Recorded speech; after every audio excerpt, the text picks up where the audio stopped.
बिहार चुनाव के नतीजे आने के बाद तस्वीर साफ हो गई है कि एनडीए सत्ता में लौट आई है।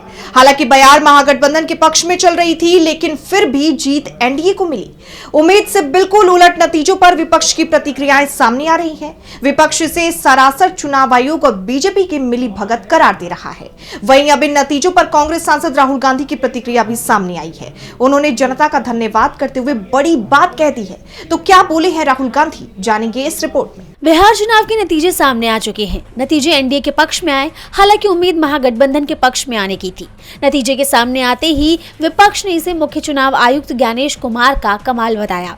साथ ही वोट चोरी कर नतीजों को पूरी तरह से पलटने के आरोप भी लगाए। वहीं अब लोकसभा में नेता प्रतिपक्ष और कांग्रेस सांसद राहुल गांधी की भी चुनाव नतीजों पर प्रतिक्रिया सामने आई है। उन्होंने महागठबंधन पर विश्वास जताने पर जनता का धन्यवाद तो किया ही, साथ ही चुनाव परिणाम की समीक्षा करने की भी बात कही, जिससे बीजेपी और चुनाव आयोग की टेंशन बढ़ सकती है। राहुल ने सोशल मीडिया प्लेटफॉर्म एक्स पर लिखा, मैं बिहार के उन करोड़ों मतदाताओं का हार्दिक आभार व्यक्त करता हूं जिन्होंने महागठबंधन पर अपना विश्वास जताया। बिहार का यह परिणाम वाकई चौंकाने वाला है। हम एक ऐसे चुनाव में जीत हासिल नहीं कर सके जो शुरू से ही निष्पक्ष नहीं था। ये लड़ाई संविधान और लोकतंत्र की रक्षा की है।